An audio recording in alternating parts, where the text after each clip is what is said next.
இப்போது புதிய அறிமுகம் ஆச்சி ஹோட்டல் சாம்பார் 50 கிராம் ரூபாய் 20 மட்டுமே. சென்னை சைதாப்பேட்டை சின்னமலை பகுதியைச் சேர்ந்த தேவராஜ்கிரி மோத்தி தம்பதியின் மகன் ஆகாஷ். ஹோட்டல் மேனேஜ்மெண்ட் படிப்பை முடித்த ஆகாஷ் அவ்வப்போது கேட்டரிங் தொடர்பான வேலைகளையும் பார்த்து வந்தார். இதற்கிடையே ஆன்லைன் ரம்மி விளையாடுவதை வாடிக்கையாக கொண்டிருந்ததாக கூறப்படுகிறது.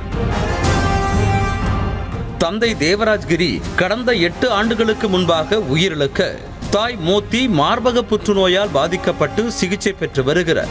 இந்த நிலையில் தாயின் மருத்துவ சிகிச்சைக்காக வைத்திருந்த 30,000 ரூபாய் பணத்தை ஆன்லைன் ரம்மி விளையாட்டில் ஆகாஷ் இழந்ததாக கூறப்படுகிறது. இதனை அறிந்த அவருடைய தாய் மோத்தி மற்றும் சகோதரர் ஆகியோர் அவரை கடிந்து கொண்டதாக சொல்லப்படுகிறது. இந்த மாரி ஆன்லைனில் ஏதோ ஒரு கேமுக்கு போயிட்டு அதில் ஒரு 30,000 ரூபாய் காசு போயிருக்கு. ஃபஸ்ட்டு ஏதோ கொஞ்சம் அனுப்பிச்சிருக்குறாங்க. சரி, அது ஒரு நம்பிக்கையில் மேலும் மேலும் விளையாடி இருக்கிறான். அதுக்கப்புறம் பணம் வரலன்னு தெரிஞ்ச உடனே அந்த பயத்தில் என்ன வீட்டில் என்ன திட்ட போகிறாங்களோன்ட்டு போய் சூசைட் பண்ணிக்கணும் சார். இதனால் மன உளைச்சலில் இருந்து வந்த ஆகாஷ் வீட்டின் மொட்டை மாடியில் உள்ள அறையில் தூக்கில் தொங்கியபடி கிடந்துள்ளார். இதனை கண்டு தாய் மோத்தி மற்றும் சகோதரர் ஆகியோர் அதிர்ச்சி அடைந்துள்ளனர்.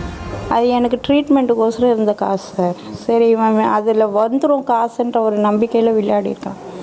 எனக்கு அம்மாவுக்கு வச்ச காசில் இந்தமாரி பண்ணிட்டோன்ற பயத்தில் அவன் போய் சூசைட். தகவல் அறிந்து சம்பவ இடத்திற்கு வந்த போலீசார் ஆகாஷின் உடலை கைப்பற்றி மருத்துவமனைக்கு அனுப்பி வைத்தனர். பின்னர் அவரது செல்போனை பறிமுதல் செய்து விசாரணை மேற்கொண்டு வருகின்றனர். ஆன்லைன் ரம்மியில் பணத்தை இழந்து தனது மகனுக்கு ஏற்பட்டதை போன்று வேறு யாருக்கும் ஏற்படாமல் இருக்க நடவடிக்கை எடுக்க வேண்டும் என தாய் மோத்தி வேண்டுகோள் விடுத்திருக்கிறார். ரம்மியில் பணத்தை இழந்து இளைஞர்கள் தற்கொலை செய்து கொள்ளும் சம்பவங்கள் தொடர்ந்து அதிகரித்து வரும் நிலையில் தமிழ்நாடு அரசு விரைந்து நடவடிக்கை எடுக்க வேண்டும் என்பதே அனைவரின் கோரிக்கையாக உள்ளது. இப்போது புதிய அறிமுகம் ஆச்சி ஹோட்டல் சாம்பார் 50 கிராம் ரூபாய் 20 மட்டுமே.